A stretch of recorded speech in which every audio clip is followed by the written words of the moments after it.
Well, a warm welcome to Power and Electricity World Africa 2018.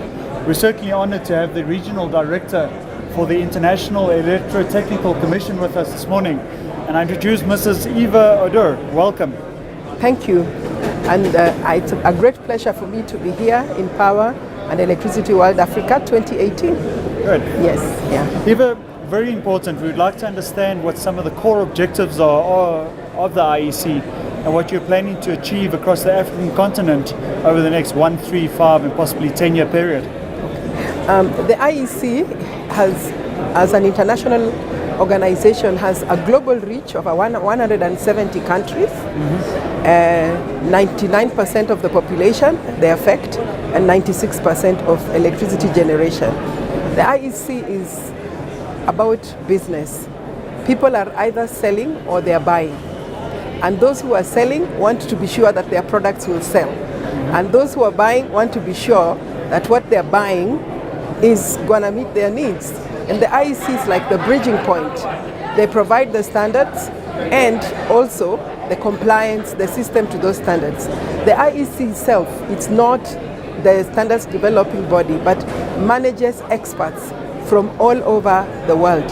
Experts from the industry, experts from the academia, experts from the regulation, and they bring these people together so that they can come up with a standard that can meet the needs of all, and also taking care of the safety aspects for the users of these standards, of these Eva, products. would it be fair to state that you're almost a bit of an industry watchdog in a way, if we refer to the electricity sector, in terms of governing and making sure that the end consumer receives what they promised, and of course making sure that each and every supplier across the continent subscribes to specific international standards in order to keep themselves just and fair to the end consumer? Yes, you could say that we are the watchdog, but we are not the watchdog with our own rules. We are the watchdog with the rules that have been set up by the players themselves. So it's really about implementation. Yes, so you cannot just come up with a standard. You have to bring the people who are involved. You have to bring the people who are using it. You have to bring the experts, and the experts are from the industry, and yeah. Very, very interesting. And what would you classify as the top 2 or 3 challenges that the electricity industry is currently experiencing in the form of international standards? Okay, if I narrow down to maybe the Africa region. The Africa region has not been doing very well in the area of electricity access. And the problem also is that the Africa region has not been participating in international standardization as experts. And that's a big challenge, yeah. And when you think about it, we talk about 640 million people in Africa do not have access to electricity. Terrific. 640 million 640 million, okay, let's say 600 million people, but 640 million people do not have access to electricity. And if nothing happens in the near future, the gap is increasing, not growing smaller. Sure. So something must be done. And the challenge is to get all the experts from this region to participate and also to see what is the best way, which are the new innovation. The other challenge we have in the electricity is that we are very much dependent on the national grid, as it were.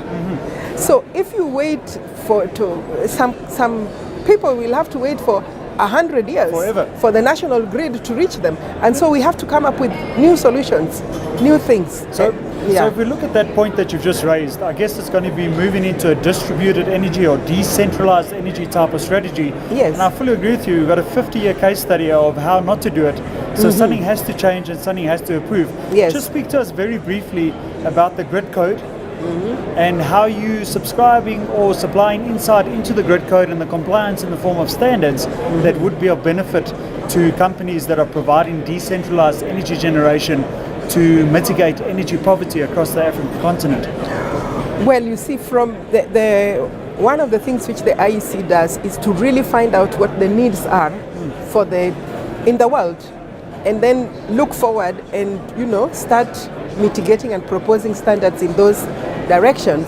And so right now we are thinking about off-grid solutions. Yes. We are thinking about not you know, there is microgrid, there is Yes. picogrid, Yeah. there could even be pico-grid. There's 100 types of grids. And you have to Yeah. start from somewhere. And you see, the codes at Sitwa, what was being used was taking care of assuming that everyone has a fridge, a TV, a microwave, and a phone and whatever.